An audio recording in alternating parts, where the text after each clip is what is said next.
Marcus Rodriguez wiped the sweat from his forehead as he straightened the stack of training manuals on Lieutenant Commander Jake Sullivan's desk. The morning sun streamed through the windows of the Naval Special Warfare Command building in Coronado, California, casting long shadows across the polished floor.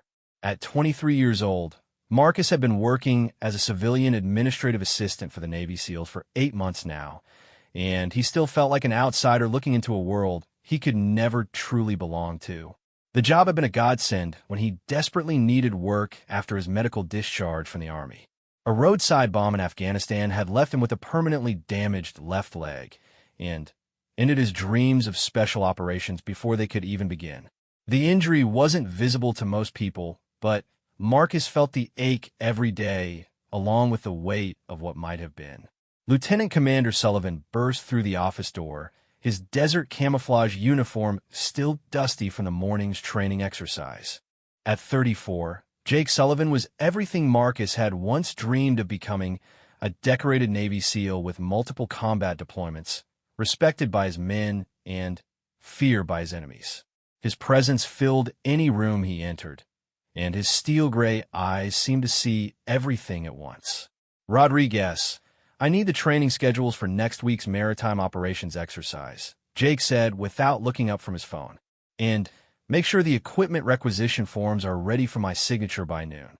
"Already done, sir," Marcus replied, sliding a perfectly organized folder across the desk. "I also took the liberty of cross-referencing the equipment list with current inventory levels. We're short on night vision goggles, and I've already contacted supply to expedite the order." Jake glanced up, a flicker of surprise crossing his features. Most people in Marcus's position simply followed orders without thinking ahead. "Good initiative," he said curtly before returning to his phone. Marcus had learned early in his tenure that Lieutenant Commander Sullivan was a man of few words and fewer compliments. The SEAL teams operated on efficiency and precision, qualities that Marcus had embraced wholeheartedly in his administrative role. While other civilian employees complained about the demanding nature of working with Special Operations Forces, Marcus found comfort in a structured environment and high standards. The morning passed in its usual rhythm of phone calls, paperwork, and logistics coordination. Marcus fielded calls from supply officers, training coordinators, and family members of deployed SEALs. He had developed an encyclopedic knowledge of regulations, procedures, and personnel files that made him invaluable to the smooth operation of the team.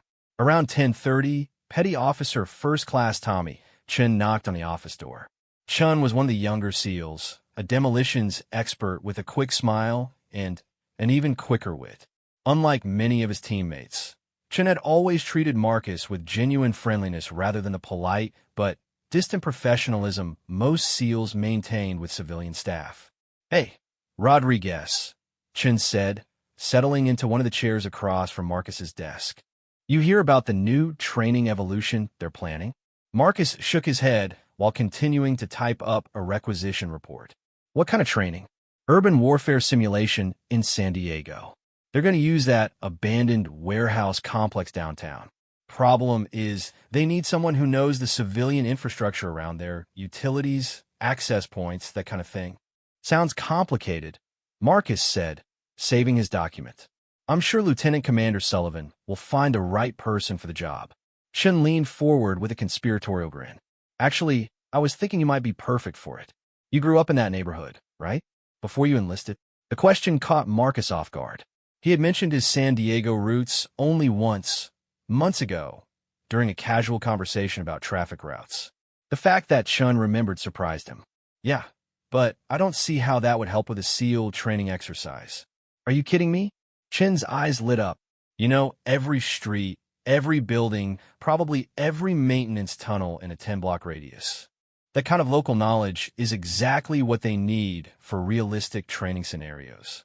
Before Marcus could respond, Lieutenant Commander Sullivan emerged from his inner office, a tactical vest slung over his shoulder. "Chun, what are you doing here? Aren't you supposed to be in the armory for weapons maintenance?" "On my way, sir," Chun said, jumping to his feet. "I was just talking to Rodriguez about the San Diego urban training evolution. Did you know he grew up right in the area they're planning to use?" Jake's gray eyes shifted to Marcus with renewed interest. Is that right, Rodriguez? Marcus felt heat rising in his cheeks. He preferred to stay in the background, handling logistics and paperwork without drawing attention to himself. Yes, sir. I lived in that neighborhood until I was 18. Jake studied him for a long moment. Walk with me. It wasn't a request. Marcus quickly saved his work and followed Lieutenant Commander Sullivan out of the office and down the hallway. Their footsteps echoed off the polished floors as they passed bulletin boards covered with training schedules, safety announcements, and commendation photos. Tell me about your background, Rodriguez, Jake said as they walked. Your military background. 82nd Airborne, sir. I served 2 years before my medical discharge. What happened? Marcus hesitated. He had never discussed the details of his injury with anyone at the command, preferring to let people draw their own conclusions. IED in Afghanistan, sir. Damaged my left leg pretty badly. Jake stopped walking and turned to face him. You want a special ops? The question hit like a physical blow. Marcus had never told anyone about his original plans, about the dreams that had died in a dusty Afghan road. Yes, sir. That was the plan. But you ended up here instead, pushing papers and answering phones. There was no mockery in Jake's voice, but Marcus felt the weight of judgment anyway. It's honest work, sir, and I'm good at it. You are good at it, Jake agreed. But I'm wondering if you're capable of more.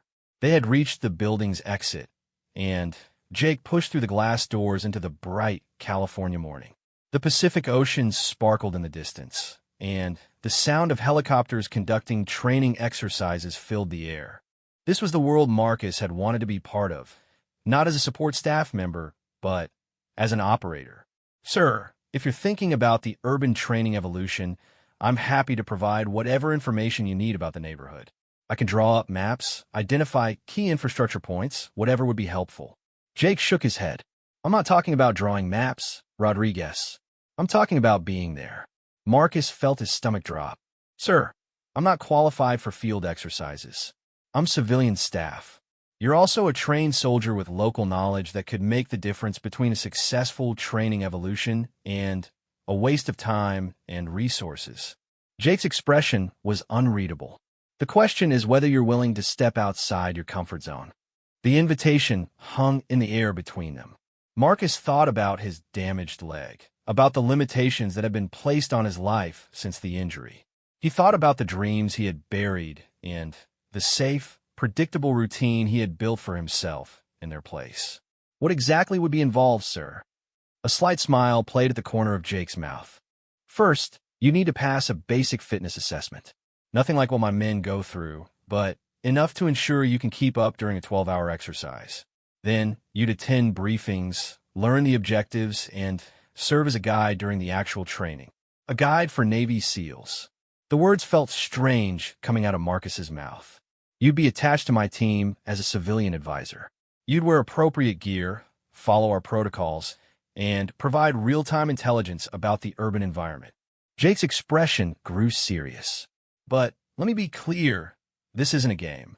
The training scenarios we run are as close to real combat as possible without actual bullets flying. If you can't handle that level of intensity, it's better to say so now. Marcus felt something stirring inside him that he hadn't experienced since his injury. The electric thrill of possibility. For 8 months, he had been content to exist on the periphery of the special operations world, organizing their lives while never truly being part of it. Now he was being offered a chance to step across that line, even temporarily. When would this happen, sir? Training starts Monday. Assessment is tomorrow morning at 0600. Jake checked his watch. That gives you about 18 hours to decide if you're serious about this. The weight of the decision pressed down on Marcus. He thought about his comfortable routine, his predictable days, his safe distance from the physical and emotional risks that came with special operations work. Then he thought about the young soldier he had been, the one who had dreamed of being part of something bigger than himself. Sir, what made you think of me for this? There must be other people with local knowledge. Jake was quiet for a moment, watching a group of SEAL trainees running along the beach in the distance. You've been working here for 8 months, Rodriguez. In that time, you've never missed a deadline, never made an excuse, never asked for special treatment. You anticipate problems before they happen and solve issues before they become crises. Those are the qualities I look for in my operators. But I'm not an operator, sir. I'm just Dash. You're just what? Jake's voice cut through Marcus's self-doubt. Just someone who served his country until he was wounded in combat. Just someone who has spent the last 8 months proving his reliability and competence every single day. Just someone who knows more about logistics and planning than most of the young men I send into harm's way. Marcus stared at the ground, processing Jake's words. He had never thought of his administrative work as preparation for anything more significant. In his mind, it had been a consolation prize, a way to stay connected to the military world without being truly part of it. There's something else, Jake continued. 6 months from now, my team is rotating to Afghanistan for a 12-month deployment. Urban warfare training isn't just an exercise for us. It's preparation for real missions in real cities where local knowledge can mean the difference between life and death. The implication was clear. This wasn't just about a single training exercise. Jake was evaluating Marcus for something much bigger, much more dangerous, and infinitely more meaningful than filing reports and answering phones. Sir, even if I pass the assessment and do well in the training, I'm still a civilian. I can't deploy with a SEAL team. There are ways around that, Jake said cryptically. Civilian contractors, intelligence liaisons, embedded specialists. The military has a lot of creative solutions when it finds the right person for the job. Marcus felt his heart racing. The conversation had shifted from a simple training exercise to the possibility of a complete transformation of his life and career.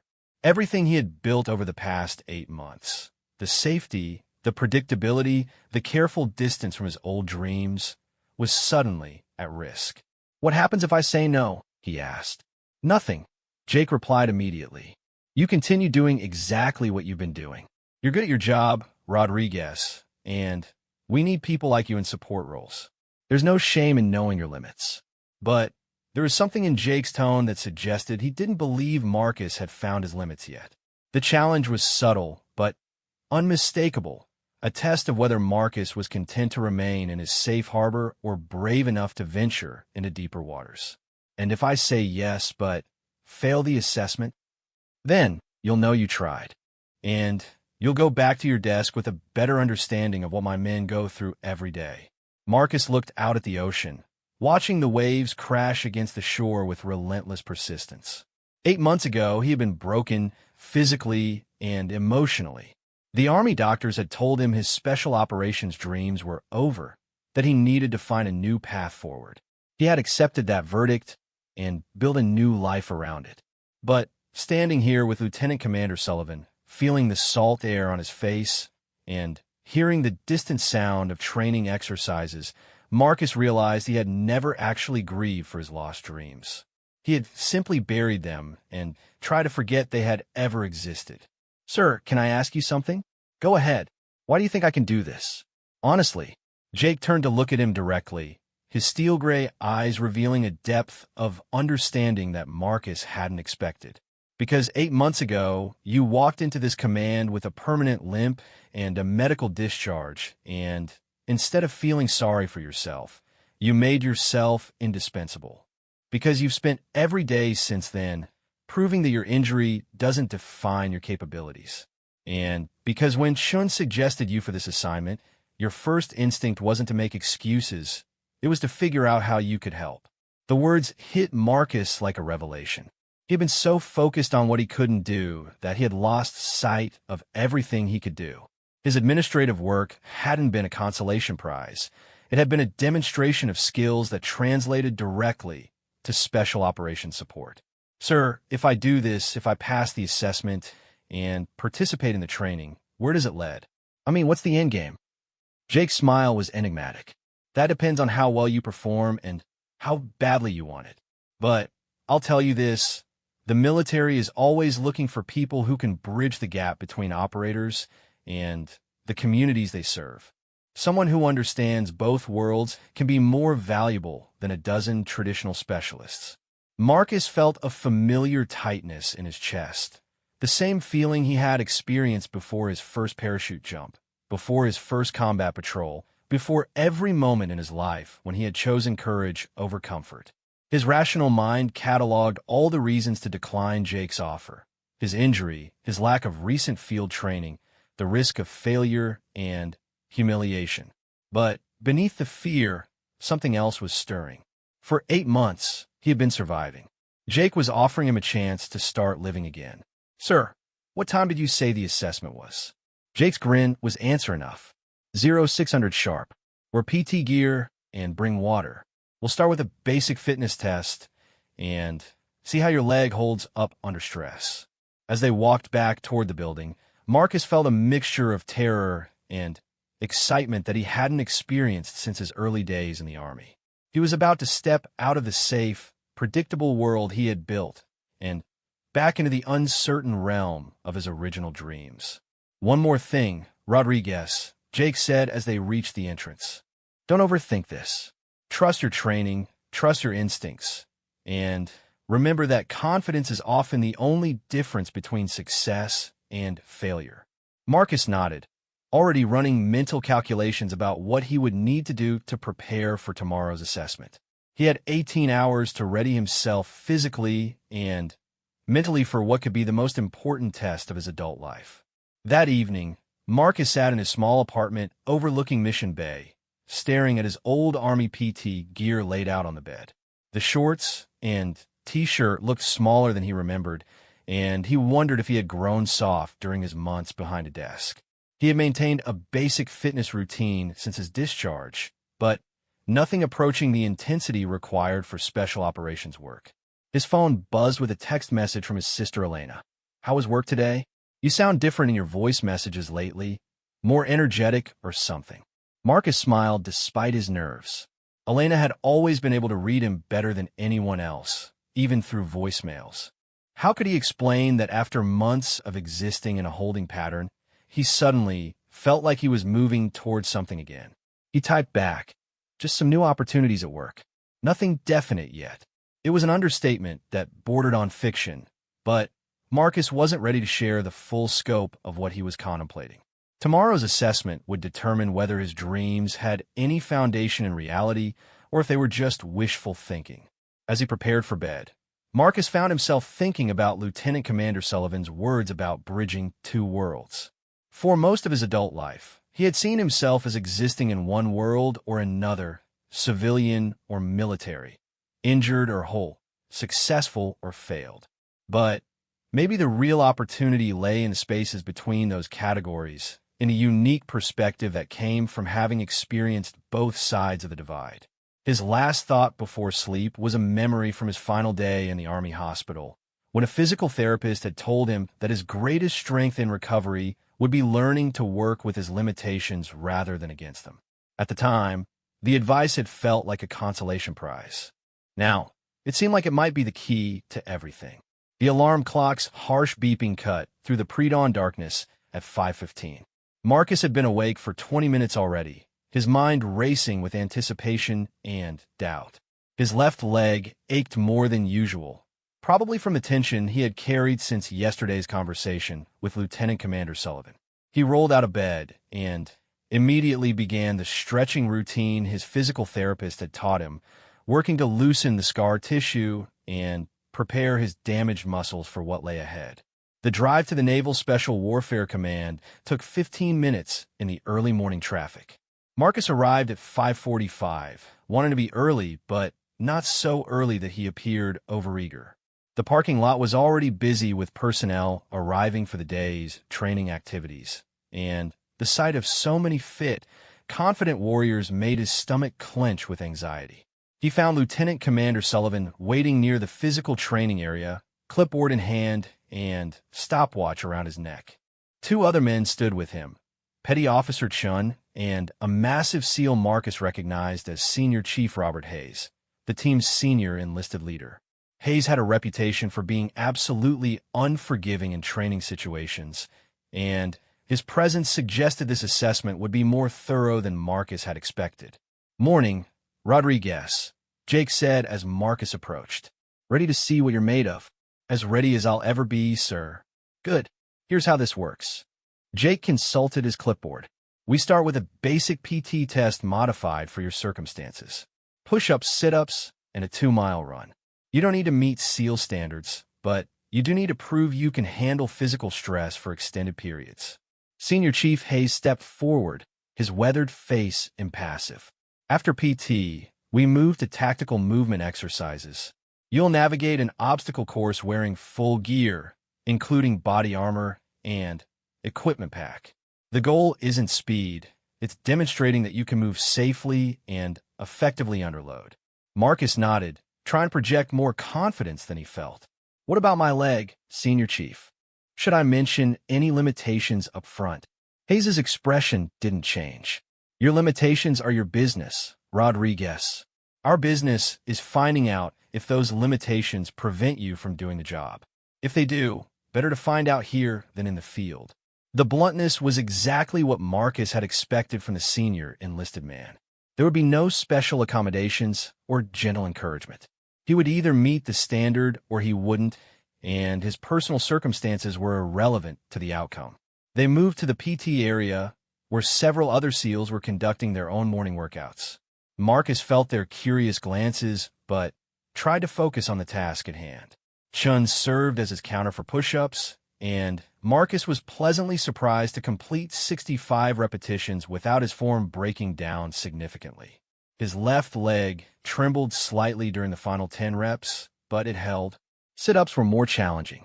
The movement put stress on his injured leg in ways his normal workout routine didn't address, and by the 40th repetition, he could feel sharp twinges of pain shooting through the damaged muscle. But pain was something he had learned to work through, and he pushed himself to complete 75 before his form deteriorated enough for Chun to call a halt.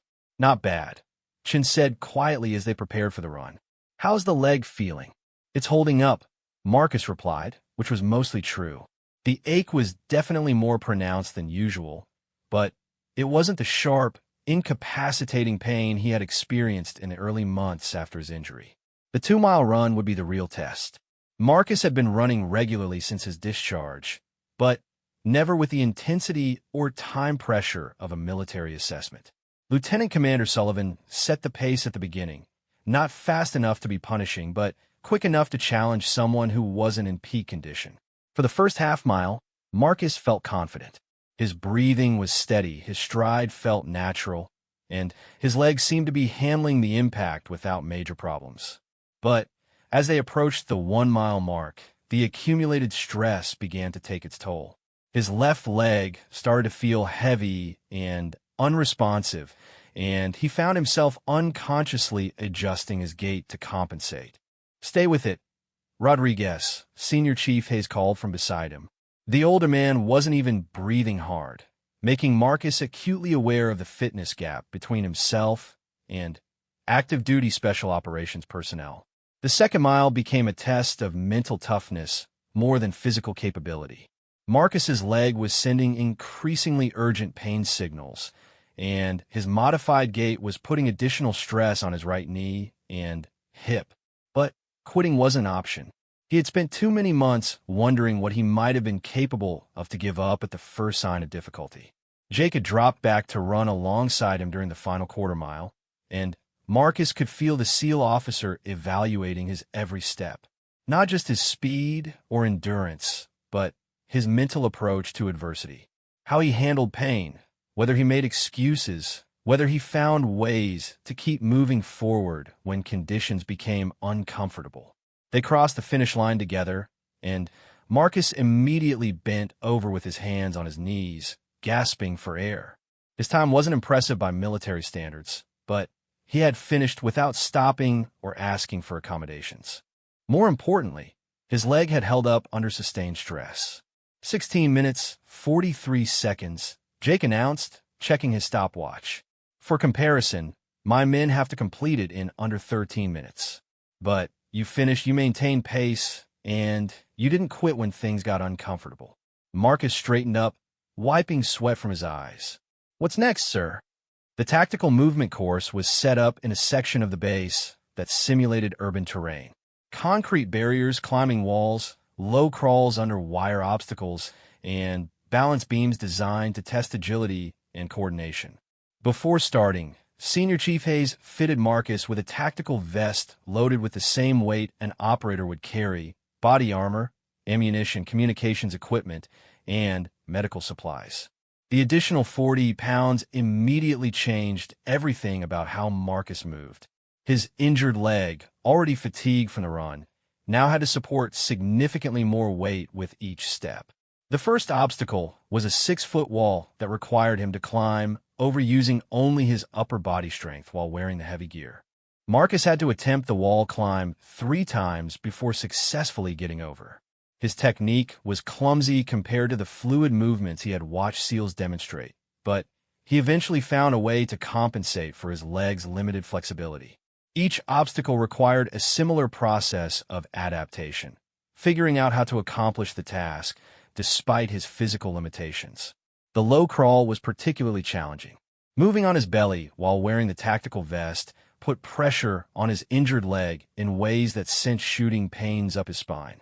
But Marcus gritted his teeth and kept moving forward, inch by inch, until he emerged from under the final strand of wire. Petty Officer Chun had been timing the exercise, and he called out the results as Marcus finished the last obstacle. 28 minutes, Rodriguez.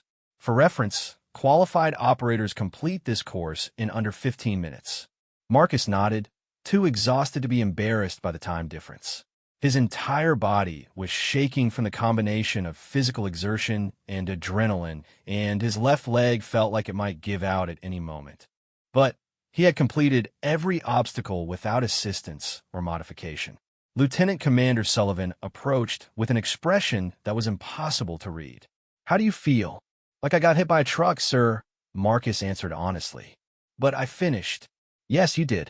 And more importantly, you adapted. Every time an obstacle challenged your limitations, you found a different way to approach it. That's the kind of problem-solving we need in the field." Senior Chief Hayes joined them, his massive frame casting a shadow in the morning sun. "Rodriguez, I'm going to ask you a direct question, and I want a straight answer. Based on what you just experienced, do you honestly believe you can keep up with my men during a 12-hour urban warfare exercise?" It was the moment of truth Marcus had been dreading. His body was screaming in protest, his leg was throbbing with each heartbeat, and he felt utterly drained after less than 2 hours of physical activity. A rational assessment of his capabilities suggested that attempting to match the pace of active duty SEALs for 12 straight hours would be foolish at best and dangerous at worst. But something else was happening alongside the physical exhaustion. For the first time since his injury, Marcus had pushed himself beyond the safe boundaries he had established. He had discovered that his limitations were real, but not absolute, that pain didn't necessarily equal failure, and that adaptation could overcome many obstacles that initially seemed insurmountable. "Senior Chief, I can't keep up with your men in terms of speed or strength," Marcus said carefully. "But I think I can contribute in ways that don't require me to match their physical capabilities. Local knowledge, tactical planning, problem solving, those are areas where my limitations might actually be assets." Hayes studied him for a long moment. "Explain what you mean by that." Marcus took a deep breath, organizing his thoughts. This was his chance to articulate why his unique combination of military training, local knowledge, and adaptive problem-solving might be valuable to a SEAL team, despite his obvious physical limitations. "Sir, when I was going through the obstacle course, I had to find different ways to accomplish each task because the standard techniques didn't work with my leg. That forced me to really analyze each obstacle to understand its purpose and requirements, and to develop creative solutions. In an urban environment, that same analytical approach could be valuable for route planning, identifying tactical advantages, and anticipating civilian complications that might not be obvious to operators who are focused on the immediate military objectives." Jake and Hayes exchanged a glance that Marcus couldn't interpret. He pressed on, sensing this might be his only opportunity to make his case. Additionally, sir, my injury has taught me a lot about working within limitations and finding ways to accomplish missions despite constraints. In special operations, you often face situations where standard procedures don't work and you need to adapt quickly. My experience with adaptation might be useful in those circumstances. What about the physical demands? Jake asked. Urban warfare isn't a thinking exercise. You need to move fast, carry heavy loads, and operate effectively under extreme stress. Sir, I know I can't perform at the level of your operators, but I also know that many special operations missions include personnel who serve specialized functions, intelligence liaisons, technical experts, local guides. Their value comes from their knowledge and skills, not their ability to match the physical performance of the primary operators. Senior Chief Hayes was nodding slowly. So, you're proposing to serve as a force multiplier rather than another trigger puller. Exactly, Senior Chief. I can't replace one of your men, but I might be able to enhance their effectiveness in specific circumstances. The three SEALs were quiet for several minutes, and Marcus could almost see them weighing his proposal against their experience and operational requirements. Finally, Jake spoke up. All right, Rodriguez, here's what we're going to do. You've passed the basic assessment, not with flying colors, but you've demonstrated that you can function under physical stress and adapt to challenges. The next step is to see how you perform in a team environment. Marcus felt his heart rate increase again. What does that involve, sir? Tomorrow, my team is conducting a preliminary reconnaissance of the urban training site. We'll spend the day walking through the area, identifying key terrain features, planning approach routes, and developing contingency plans. You'll accompany us as an observer and advisor. It's not a full exercise, Senior Chief Hayes added, but it will give us a chance to see how you interact with the team and whether your local knowledge is as valuable as you claim. And it will give you a chance to see what we do and how we do it, Jay concluded. By the end of the day, we'll all have a better sense of whether this partnership makes sense. Marcus nodded, trying to process the implications. He had passed the first hurdle, but the real test would be proving his value as part of an actual SEAL team operation, even in a preliminary capacity. Sir, what should I expect tomorrow? What kind of gear should I bring? Civilian clothes that let you move freely, Jake replied. Comfortable boots, weather-appropriate clothing, and a notepad for taking notes. We'll provide communications equipment and basic safety gear. And Rodriguez, Senior Chief Hayes added with the first hint of humor Marcus had seen from him, get some rest tonight. Tomorrow we'll be walking about 12 miles through urban terrain while conducting detailed tactical analysis. Your leg needs to be ready for that. As the three SEALs walked away, Marcus remained standing in the training area, processing what had just happened. 6 hours ago, he had been a civilian administrative assistant with a routine desk job. Now, he was apparently being considered for inclusion in Navy SEAL training exercises and possibly operational deployments. The transformation felt surreal, but it also felt inevitable. Looking back, he could see that every choice he had made since his discharge had been preparing him for this moment. His dedication to his administrative duties had demonstrated his reliability and attention to detail. His deep knowledge of the local area had positioned him as a unique asset. His experience with adapting to physical limitations had given him problem-solving skills that could translate to tactical situations. But there was still the question of whether he could actually perform when it mattered. Tomorrow would provide the first real test of whether his theories about his value to a SEAL team had any basis in reality. That afternoon, Marcus found himself walking through the San Diego neighborhood where the urban training exercise would take place. The area had changed significantly since his childhood, but the basic layout was exactly as he remembered. He mentally cataloged details that might be relevant to military operations. The locations of utility access points, the sight lines between buildings, the patterns of civilian foot and vehicle traffic. For the first time, he was looking at his old neighborhood through the eyes of someone planning tactical operations rather than someone who had simply lived there. The shift in perspective was enlightening. Street layouts that had seemed random in his youth now revealed defensive advantages and vulnerability points. Buildings that had been merely part of the landscape now stood out as key terrain features that could influence the outcome of simulated combat operations. His phone rang as he was examining an alleyway that connected two major streets. The caller ID showed Petty Officer Chin's number. "Hey, Rodriguez. How are you feeling after this morning?" "Like I've been hit by a truck, but better than I expected," Marcus answered honestly. "Good, because I wanted to give you a heads up about tomorrow. The LT and Senior Chief were impressed by your performance today, but the real test is going to be how you fit in with the team dynamic." Marcus appreciated the unofficial guidance. "What should I know about that?" "SEALs operate on trust and competence. They need to know that everyone on the team can do their job and has their teammates' backs. You've already demonstrated competence in your administrative role, and today you showed you can handle physical challenges despite your limitations. Tomorrow, they'll be evaluating whether you can contribute to the team's mission success. Any advice on how to approach that?" Chin was quiet for a moment. "Be yourself, but be the best version of yourself. Don't try to impress them with knowledge you don't have or capabilities you haven't proven. Focus on providing genuine value through the things you do know and can do well." After hanging up, Marcus continued his reconnaissance of the neighborhood, but now with Chin's advice in mind. His goal wasn't to prove he could be a Navy SEAL. That ship had sailed with his injury. His goal was to prove he could be a valuable addition to SEAL operations in a specialized capacity. As the sun set over San Diego, Marcus felt a sense of anticipation he hadn't experienced in months.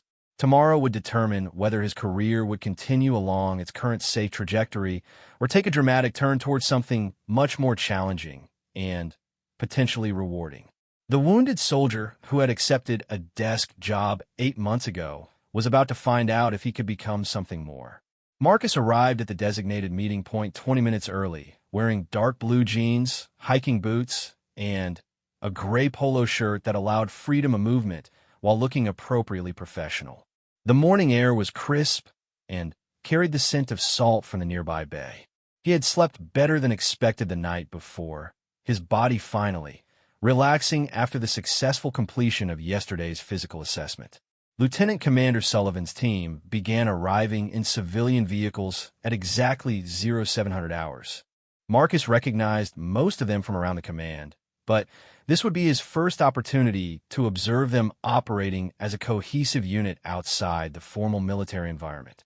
Senior Chief Hayes emerged from a black pickup truck, followed by Petty Officer Chun and 3 other SEALs Marcus knew by sight but had rarely interacted with directly. There was Petty Officer Second Class David Park, a communications specialist known for his technical expertise, and Petty Officer First Class Miguel Santos, a sniper whose quiet intensity made most people uncomfortable. The third was Petty Officer Second Class Jason Wright, a combat medic whose easy humor masked a reputation for performing miracles under fire. Jake Sullivan arrived last, driving a nondescript sedan and wearing civilian clothes that somehow still managed to convey military bearing. As the team gathered around him, Marcus could see the subtle shift in their posture and attention that marked the transition from casual interaction to professional focus. "All right, gentlemen," Jake began, consulting a tablet computer. "Today we conduct detailed reconnaissance of the training area. Primary objectives are route analysis, identification of key terrain features, and assessment of tactical opportunities and challenges. Rodriguez will be accompanying us as a local area expert and potential team asset." He gestured toward Marcus, who felt the weight of 6 sets of professionally evaluating eyes. These weren't the curious glances he had received from other base personnel over the past 8 months. These are the focused assessments of warriors determining whether a new person could be trusted with their lives. Rodriguez grew up in this neighborhood and brings both military training and intimate knowledge of the local infrastructure. Today, we evaluate how effectively we can integrate civilian expertise into our operational planning process. Senior Chief Hayes stepped forward with a tactical radio and a detailed map of the area. "Rodriguez, you'll be equipped with basic communications gear so you can coordinate with the team throughout the day. Your job is to provide real-time intelligence about local conditions, civilian patterns, and infrastructure details that might not be apparent from standard reconnaissance. Marcus accepted the radio and studied the map, immediately recognizing landmarks and street layouts from his childhood. But seeing the area represented in military cartographic format gave him a new perspective on tactical possibilities he had never considered before. Sir, should I assume we're planning for a specific type of operation? Or are we conducting general area familiarization? Jake's slight smile suggested the question was exactly what he had been hoping to hear. The scenario involved a hostage rescue in an urban environment with significant civilian population, multiple entry and exit routes, potential for hostile fire from elevated positions, and the need to minimize collateral damage to surrounding structures and innocent bystanders. The scenario was more complex than Marcus had anticipated, but it also played directly to his strengths. Hostage rescue operations required detailed knowledge of building layouts, utility access points, and civilian traffic patterns, exactly the kind of information he had accumulated through years of living in the neighborhood. Understood, sir. Where would you like to start? The team spent the next hour walking through the primary streets of the training area, with Marcus providing a running commentary on features that wouldn't be apparent to outside observers. He pointed out which buildings had basement access, which rooftops offered clear sight lines to multiple approaches, and which alleys provided concealment from street-level observation. What impressed the SEALs most, however, was his knowledge of the less obvious infrastructure details. When Petty Officer Park asked about communications dead zones, Marcus was able to identify areas where cell phone coverage was historically poor due to building configurations. When Senior Chief Hayes inquired about vehicle accessibility, Marcus provided detailed information about loading dock locations, parking restrictions, and traffic patterns at different times of day. But the real test came when they reached the building that would serve as the target structure for the hostage rescue scenario. It was a 3-story office complex with multiple entrances, numerous windows, and a complex internal layout that would challenge even experienced operators. Jake studied the building from across the street, his tactical mind clearly analyzing approaches and obstacles. Rodriguez, tell me about this building. What can you see that we might miss? Marcus had walked past this building hundreds of times during his teenage years, and he had even worked briefly in one of the ground floor offices during a summer job. The memories came flooding back as he studied the structure with new eyes. Sir, the building appears to have 3 main entrances, but there are actually 5 ways to get inside. There's a service entrance on the north side that connects to a loading dock, and there's a maintenance access point in the basement that connects to the storm drain system. Petty Officer Santos, the sniper, looked up from his spotting scope with interest. Tell me about the roof access. 2 stairwells lead to the roof, 1 internal and 1 external fire escape on the east side. But the roof itself has some unusual features. There are ventilation shafts that are large enough for a person to move through, and they connect to different floors of the building. The team spent another 30 minutes examining the target building from multiple angles, with Marcus providing increasingly detailed intelligence about its internal configuration. He drew rough floor plans from memory, identified which rooms had windows facing which directions, and explained how the building's HVAC system could potentially be used for access or surveillance. As they moved to examine potential sniper positions and observation posts, Marcus found himself thinking tactically in ways he hadn't since his military service. But instead of feeling like an outsider trying to understand special operations planning, he felt like he was contributing meaningfully to the team's analysis. Around noon, they took a break at a small park that offered a clear view of the entire training area. The SEALs spread their maps on a picnic table and began discussing their preliminary assessments, while Marcus listened and learned how special operations teams approach tactical planning. From a sniper perspective, Santos began, "We have excellent elevated positions on the office buildings to the east and south. Range is under 300 meters to any point of interest, with clear sight lines and multiple escape routes. Communications will be solid throughout most of the area," Park added, "but we'll need a plan for dead zones in the basement levels and the interior stairwells.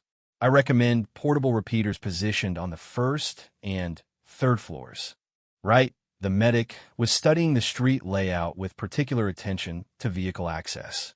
Casualty evacuation routes are good to the north and west, but will be constrained by civilian traffic during business hours. We might want to consider helicopter extraction from the roof or the parking lot. Throughout their discussion, the SEALs repeatedly turned to Marcus for clarification about local conditions, civilian patterns, and infrastructure details. His contributions were becoming increasingly sophisticated as he learned to think about his neighborhood knowledge in tactical terms. Rodriguez, Senior Chief Hayes, said during a pause in the conversation, "What's your assessment of civilian population density during different times of day?"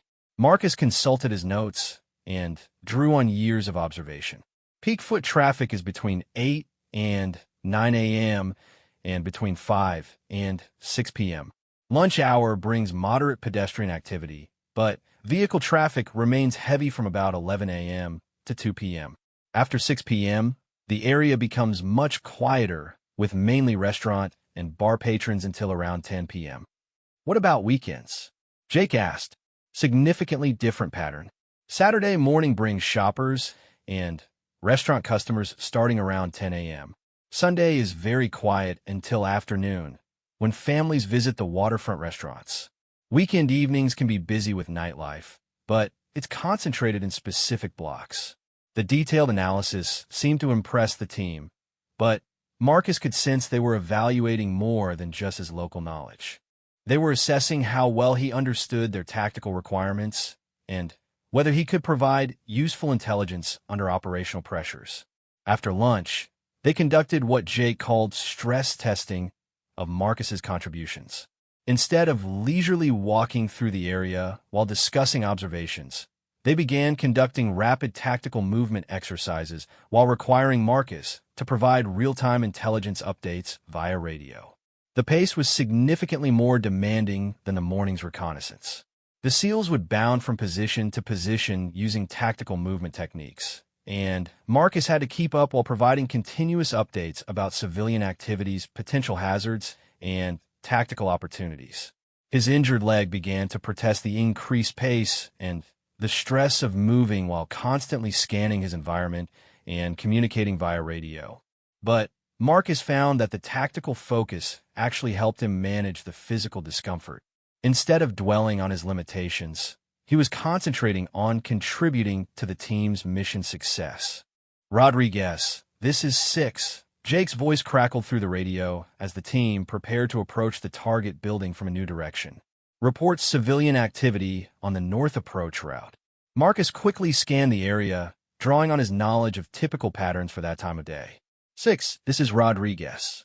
North approach currently clear of foot traffic. One delivery truck parked at the loading dock. Driver visible inside the cab. Normal office worker activity visible through ground floor windows. Recommend approach during current window. Minimal civilian exposure. Copy, Rodriguez. Good read on the situation. The validation felt better than any compliment Marcus had received during his months of administrative work. He was contributing to the tactical planning of a Navy SEAL team, and his contributions were being valued and acted upon. As the afternoon progressed, the exercises became increasingly complex. The SEALs began practicing coordinated movements that required precise timing and communication, while Marcus provided overwatch and intelligence support from different positions around the training area. During one particularly challenging exercise, Marcus was positioned on a rooftop overlooking the target building, while the team conducted a simulated approach from multiple directions. His job was to monitor civilian activity and provide early warning of any complications that might affect the operation. Through his binoculars, Marcus watched as office workers went about their daily routines, completely unaware that they were being observed by military personnel conducting training exercises. The responsibility of providing accurate intelligence for his teammates' safety felt both thrilling and sobering. "All stations, this is Rodriguez," he transmitted when he noticed unusual activity near one of the team's planned escape routes. Be advised, maintenance crew setting up construction barriers on the west side of the target building. Recommend alternate extraction route via the parking garage. Good catch, Rodriguez. Senior Chief Hayes responded immediately. Team Alpha switched to extraction plan Bravo. As the team smoothly adjusted their plan based on his intelligence, Marcus felt a profound sense of satisfaction. He was functioning as an integral part of a special operations team, and his unique background was enabling him to contribute in ways that enhanced their effectiveness. The day concluded with a comprehensive after-action review in the same park where they had taken their lunch break. The SEALs spread their maps and notes across the picnic table while reviewing the day's observations and planning for the upcoming training exercise. Overall assessment, Jake began. Today's reconnaissance was more productive than I expected. We identified multiple tactical options, developed contingency plans for various scenarios, and integrated civilian intelligence support into our operational framework. He turned to Marcus with an expression that was difficult to read. Rodriguez, your contributions today exceeded my expectations. Your knowledge of local conditions is obviously extensive, but more importantly, you demonstrated the ability to think tactically and provide relevant intelligence under operational pressures. Senior Chief Hayes nodded in agreement. You adapted quickly to our communication protocols and movement techniques. Your intelligence reports were timely, accurate, and tactically relevant. Those are professional-level skills that can't be taught in a classroom. Petty Officer Chun grinned and added, "Plus, you kept up with us all day despite that leg. That's not nothing." The praise felt genuine rather than patronizing, and Marcus could see in their expressions that he had earned a measure of professional respect. But he also sensed that the real evaluation was still ahead of him. "Sir," Marcus said carefully, "what's the next step? How does today's performance translate to the actual training exercise?" Jake consulted his notes before answering. "Based on today's assessment, I'm recommending that you be integrated into next week's urban warfare training exercise as a civilian intelligence asset. You'll be equipped with appropriate gear, assigned specific responsibilities, and evaluated on your performance under realistic training conditions." "What does that mean in practical terms?" Marcus asked. "It means," Senior Chief Hayes replied with a slight smile, "that you'll be wearing body armor, carrying communications equipment, and functioning as a full team member during a 12-hour simulated hostage rescue operation. If you perform well, we'll discuss more permanent arrangements." Marcus felt his heart rate increase as the implication sank in. In less than a week, he would be participating in the kind of training exercise he had dreamed about during his early military service. The opportunity was everything he had hoped for, but it was also more responsibility than he had ever carried. "Sir, what kind of preparation should I be doing between now and then?" "Physical conditioning," Jake replied immediately. "Today was reconnaissance at a moderate pace. The actual exercise will be 12 hours of high-intensity operations with minimal rest. Your leg needs to be ready for that level of stress." Also, added Petty Officer Park, study building layouts and tactical communication procedures. "We'll provide you with reference materials, but you need to understand our terminology and standard operating procedures." As the team began packing up their equipment and preparing to leave, Marcus remained at the picnic table, processing the magnitude of what had just happened. 8 months ago, he had been a broken soldier accepting a medical discharge and wondering what his life would become.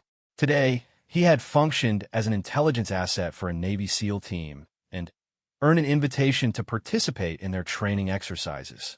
The transformation hadn't happened overnight, but rather through countless small steps and decisions that had prepared him for this opportunity.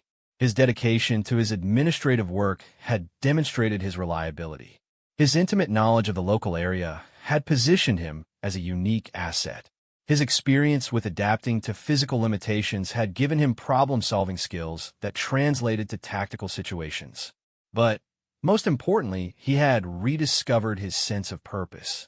For the first time since his injury, Marcus felt like he was moving towards something meaningful rather than simply surviving each day. As he drove home that evening, Marcus's phone buzzed with a text message from his sister Elena. "You sounded really excited in your voicemail today. What's going on at work?" Marcus smiled as he considered how to respond. How could he explain that he was about to participate in Navy SEAL training exercises? How could he describe the feeling of being valued for his contributions to a special operations team? He typed back, "Some interesting new project coming up. I'll tell you more about them soon."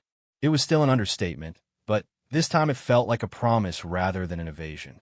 Next week would determine whether his newfound sense of purpose had a foundation in reality and whether the administrative assistant could truly become something more. The morning of the urban warfare training exercise arrived with an overcast sky and the promise of rain later in the day. Marcus had spent the previous week preparing both physically and mentally for what Lieutenant Commander Sullivan had described as the most realistic combat training short of actual deployment.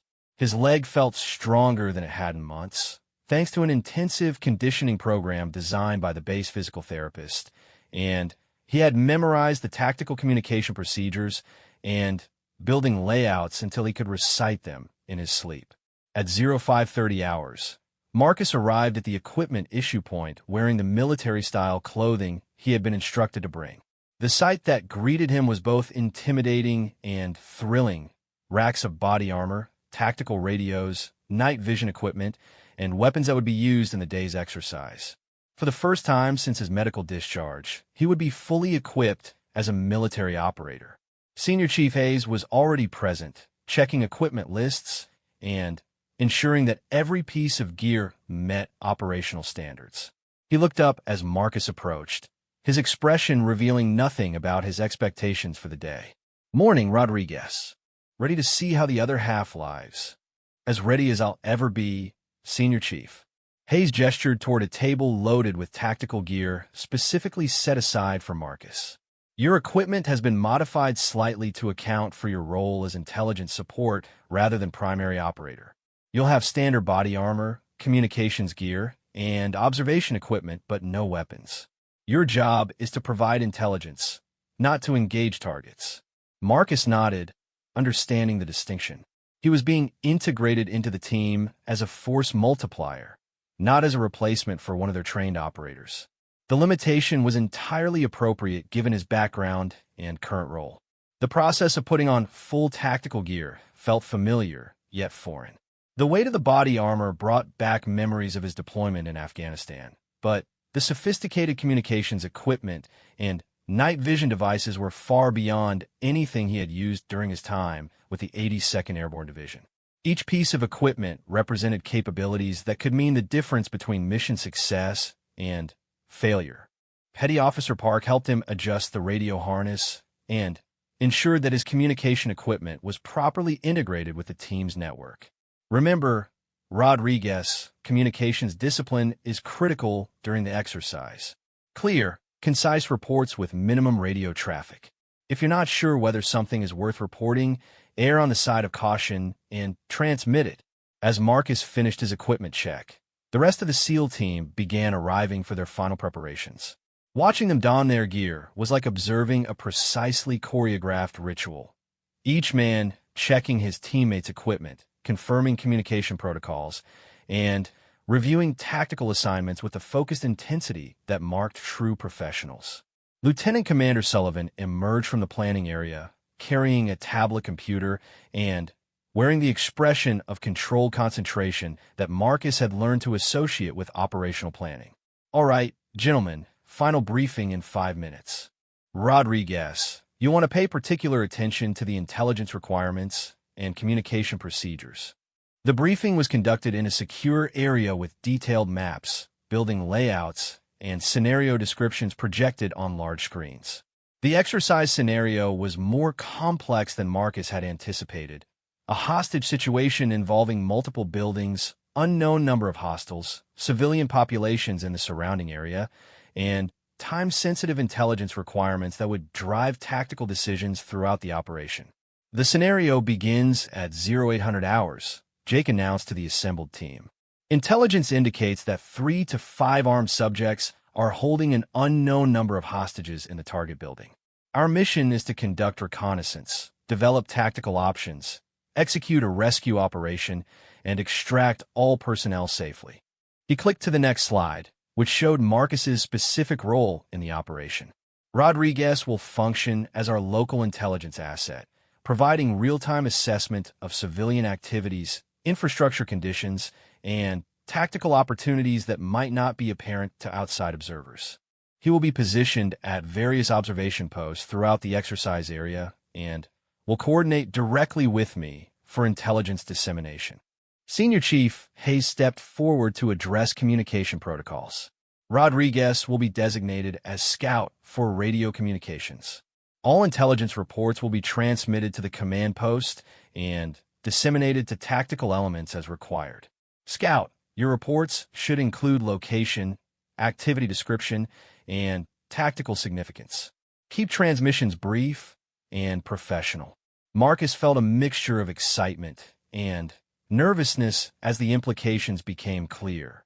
He would be functioning as the eyes and ears of the team in areas where they couldn't operate overtly, providing intelligence that could directly influence tactical decisions and potentially determine the outcome of the exercise.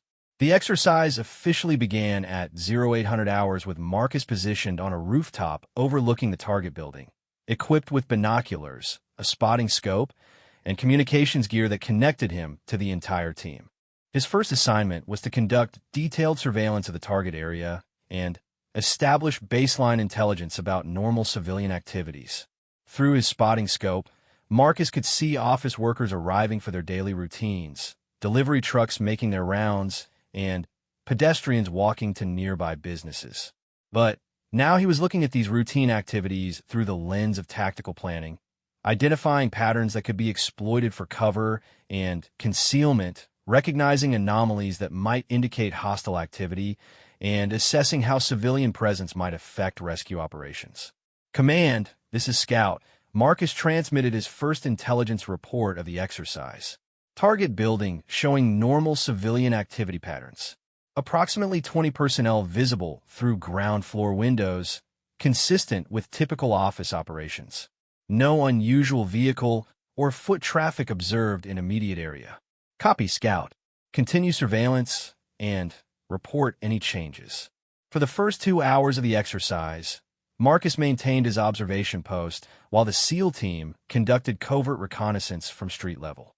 His role was to provide overwatch and early warning while they gathered intelligence about the building's security measures, entry points, and potential approach routes. The real test came when the exercise scenario escalated. At 10:30 hours, Marcus observed several men in civilian clothes entering the target building through a side entrance, carrying what appeared to be large duffel bags. Their movements were purposeful and coordinated in a way that differed markedly from the casual behavior of typical office visitors. Command, this is Scout. I have suspicious activity at the target building. For males in civilian clothing entering through the north side entrance, carrying large bags. Movement patterns suggest military or law enforcement training. Recommend increased surveillance priority. Copy, Scout. Excellent report. Team Alpha, be advised of potential hostile activity at target location.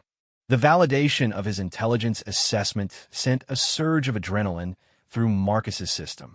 He was contributing directly to the team's situational awareness and tactical planning, providing information that could influence how they approach the developing scenario. Over the next hour, Marcus watched as the exercise scenario unfolded according to the plan script, but his intelligence reports were helping the SEAL team respond to developments as if they were discovering them in real time. When office workers began evacuating the building through the main entrance, Marcus provided detailed counts and descriptions that allowed the team to distinguish between civilians and potential hostiles. Command, Scout. Large-scale civilian evacuation in progress through main entrance. Count approximately 30 personnel exiting, mix of office workers and business visitors. No signs of duress or panic. Evacuation appears organized and controlled. Recommend monitoring for individuals who don't fit civilian profiles. Outstanding, Scout. Team Bravo, position for civilian screening at primary evacuation point. The exercise reached its climax when the SEAL team received orders to execute the hostage rescue operation. Marcus's role shifted from surveillance to real-time intelligence support as the team moved into position for their assault on the target building. From his elevated position, Marcus had a clear view of all approach routes and could observe potential complications that might not be visible to the operators on the ground. As the team began their coordinated movement toward the target, he provided continuous updates about civilian activities, vehicle traffic, and potential security concerns. Team Alpha, this is Scout. Your northern approach route is clear of civilian foot traffic. One delivery truck parked at the loading dock, driver not visible in cab. Recommend caution. Vehicle position could provide concealment for hostile observation. Copy Scout. Team Alpha moving to secondary approach route. The tactical movement was poetry in motion from Marcus's vantage point. The SEALs flowed through the urban environment like water, using every available piece of cover and concealment while maintaining perfect coordination and communication. Marcus felt privileged to observe their professional expertise and honored to contribute to their mission success. But the real test of his value came when unexpected complications arose during the final phase of the operation. As the team prepared to enter the target building, Marcus observed police vehicles arriving at the edge of the exercise area, apparently responding to reports of suspicious activity from concerned citizens who didn't realize they were witnessing a training exercise. Command Scout, be advised, 3 police vehicles approaching from the east, approximately 2 minutes from the exercise perimeter. Appears to be response to civilian reports. Recommend coordination with local authorities to prevent interference with training operations. The intelligence report allowed the exercise controllers to intervene with local police before they disrupted the training scenario, potentially saving hours of coordination and explanation that would have derailed the exercise. As the simulated hostage rescue concluded successfully, Marcus felt a profound sense of accomplishment. He had functioned as an integral part of a Navy SEAL operation, providing intelligence that directly contributed to mission success, while proving that his unique background and capabilities could enhance special operations effectiveness. The after-action review was conducted in the same briefing room where the exercise had begun, but now Marcus felt like a full participant rather than an observer being evaluated. Lieutenant Commander Sullivan led the discussion, reviewing each phase of the operation and analyzing both successes and areas for improvement. From intelligence perspective, Jake began, Scout's performance exceeded all expectations. His reports were timely, accurate, and tactically relevant.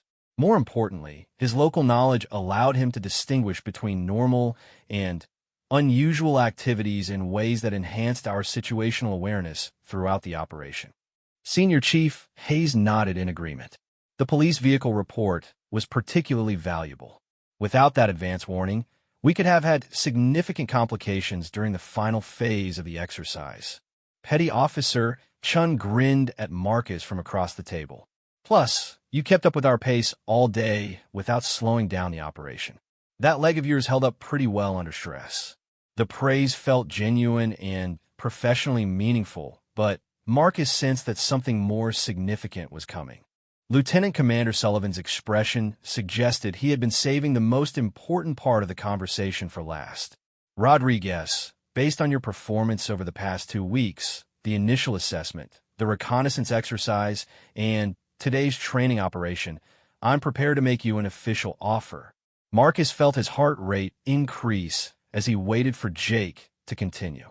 In 6 months, my team will deploy to Afghanistan for a 12-month rotation. We need an embedded intelligence specialist who can provide local area expertise, civilian population analysis, and tactical intelligence support. The position would require you to undergo additional specialized training, accept a civilian contractor status with the Department of Defense, and deploy with us as a full team member. The offer hung in the air like a challenge and an invitation. Everything Marcus had worked towards since his medical discharge was being offered to him. The chance to return to meaningful military service, to contribute to special operations missions, and to fulfill the dreams that had been interrupted by his injury. But accepting would mean leaving behind the safe, predictable life he had built over the past 8 months. It would mean accepting significant personal risk and committing to a path that offered no guarantees of success or safety. Sir, what will my specific role be during the deployment? You would serve as our cultural and geographic intelligence specialist, Jake replied. Your job would be to help us understand local population dynamics, identify tactical opportunities and risks, and serve as a liaison with civilian authorities when necessary. You would participate in mission planning, provide real-time intelligence during operations, and help us minimize collateral damage to civilian infrastructure and populations. Senior Chief Hayes leaned forward. Rodriguez, I'm going to be direct with you. This isn't a desk job with occasional field trips. You would be living and working with my team in a combat environment for 12 months. Your injury won't disqualify you from the position, but it can't be an excuse for substandard performance either. Marcus looked around the table at the faces of men who had become colleagues and, in some cases, friends over the past 2 weeks.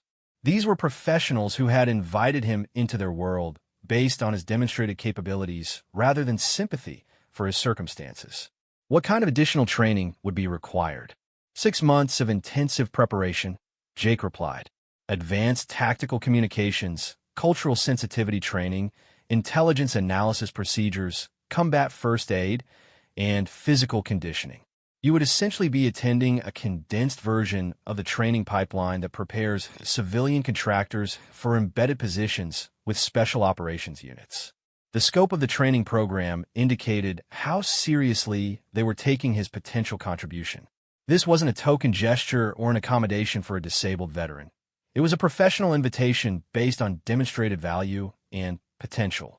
Sir, I need to ask about the risks. What kind of missions would I be supporting? Jake's expression grew serious. Everything from routine patrols to high-value target operations. Afghanistan remains an active combat zone with significant security threats. You would face the same risks as any other member of the team, with the added responsibility of ensuring that your specialized knowledge contributes to mission success rather than becoming a liability.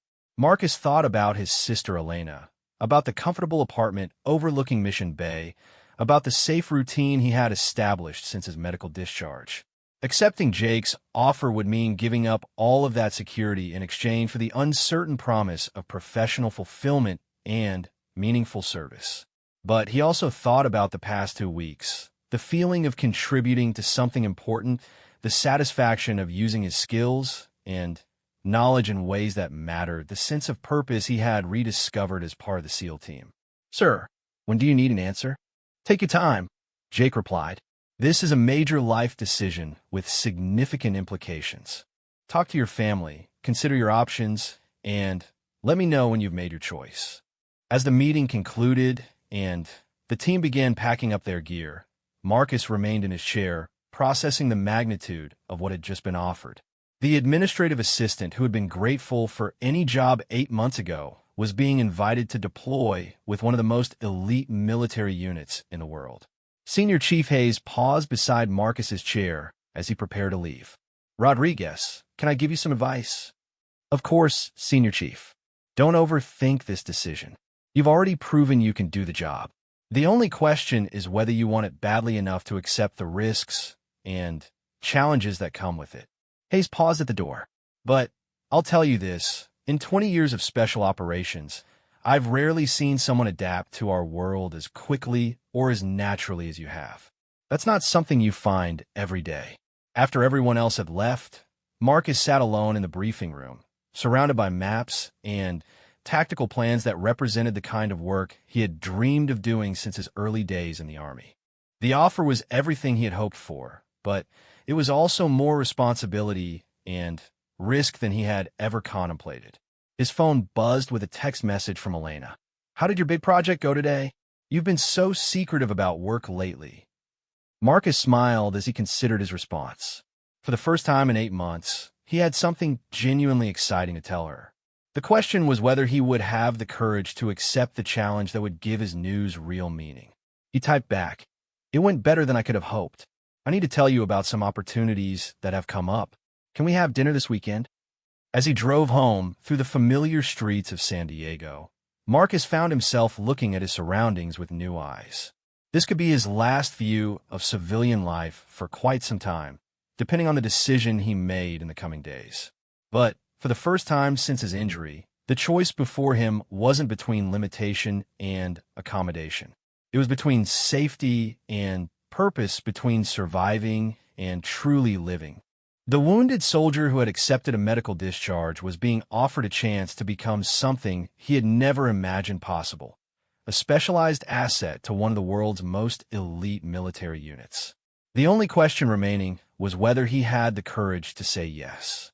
3 days later, Marcus Rodriguez walked into Lieutenant Commander Sullivan's office and placed a signed contract on the desk. He had made his choice, and in 6 months, he would deploy to Afghanistan as an embedded intelligence specialist with a Navy SEAL team. The administrative assistant was about to become something extraordinary, and everyone who had doubted his potential was about to discover just how wrong they had been. When the commander's salute came, it would be recognition of a transformation that no one had seen coming, least of all Marcus himself.